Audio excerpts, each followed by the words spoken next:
David Robert, would you be able to tell me what the value is of a Catholic liberal arts education? Of course, Peter, when Socrates in the Apology states that the unexamined life is not worth living, he does so under the understanding that the greatest good of men is daily to converse about virtue.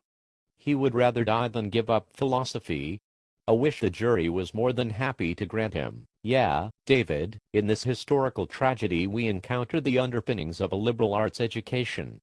An education that seeks at all costs to understand men first. Indeed, Peter.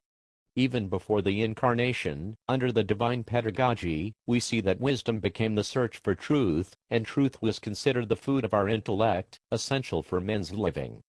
This search for truth transcended the practical mercantilistic knowledge of the trades and professions, right? This is how we see that it was written at the temple of Apollo at Delphi, the aphorism, know thyself. If man knows anything, is that man knows deep in his soul that, if he were to know all things, but not know himself, he would be but an empty shell. Correct, Peter? This is the task of a liberal education, to satisfy this hunger, to fill this vacuum, namely, to make man known to himself. David, in time, we see how the liberal arts develop coherence with a certain order and sequence, something unseen in the prevailing modern curriculums in most high schools in America.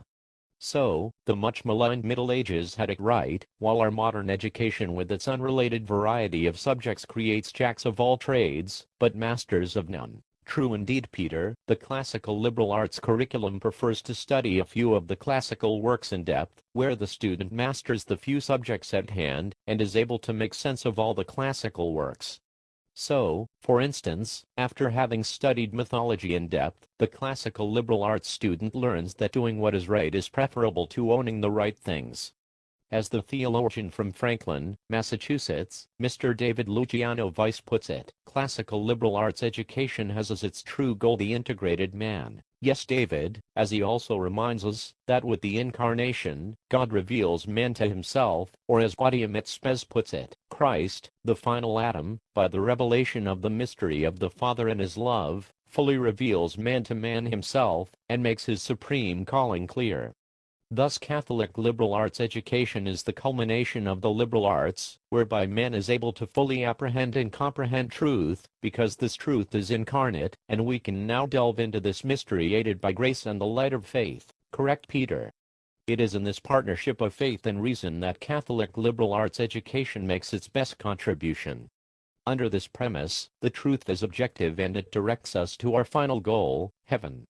For indeed, truth will set us free, and as free men we are better prepared for our encounter with eternity. David, he also does not tire to tell us that our reason together with our faith guides our actions, which must be exhausted in the pursuit of the good.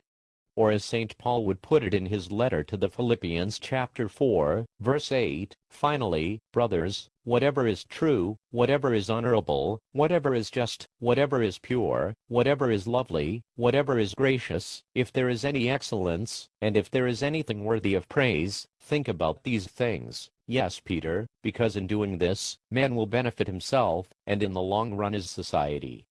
A Catholic liberal education has value, because it harmonizes reason and faith, and pursues truth in the manner of St. Anselm's motto, faith-seeking understanding. Indeed, David, we see that when dealing with the deepest mystery of our faith, the Eucharist, our first Pope, my namesake, Peter, in responding to his Lord's question, states in the 6th chapter of the Gospel of John verses 68 and 69, Master, to whom shall we go? You have the words of eternal life. We have come to believe, and are convinced, that you are the Holy One of God. As such, first comes faith, then the conviction of understanding. Peter, this is why at Trivium School, we get to understand the value of a Catholic liberal arts education, because it is our way of learning, and I yearn even now to deepen my understanding at Christendom, which would entail reinforcing those skills and habits necessary for the continual pursuit of wisdom by better learning, if you would, the tools of learning. David, and since I also go to Trivium, this process will enable us to achieve wisdom itself, by means of a theistic philosophy, knowing that truth exists, that we are able to learn it, and then reason impels us to live it. That is right, Peter. This is why I seek to go to Christendom, because I'm convinced that there, I will find this truth as taught by the Church's magisterium. I'm also convinced that a Catholic liberal arts education would miss its purpose if it were to miss this fact, faithfulness to the magisterium. It is this faithfulness that most attracts me to Christendom. I admire how they have received the mandatum from their local bishop to teach theology. David, by the mandatum, you must be referring to the letter of John Paul II Ex Cor Ecclesia, right? Yes, Peter. In this letter the Holy Father desires that those who are to teach theology in Catholic colleges do so after a vetting by their local bishop, and that what will be taught by them will be in accordance with the Church's magisterium.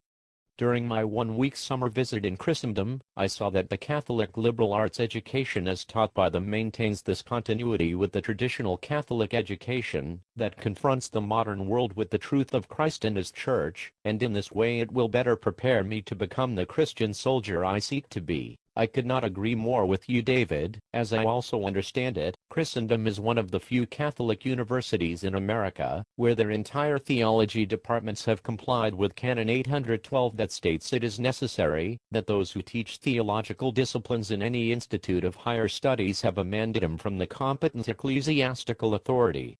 I indeed wish you the best in getting the St. Padre Pio scholarship, for I see that you would be a good fit in Christendom, and it would be regrettable that your limited finances would be an obstacle to realizing your educational objectives. Thank you, Peter, from your lips to God's ears.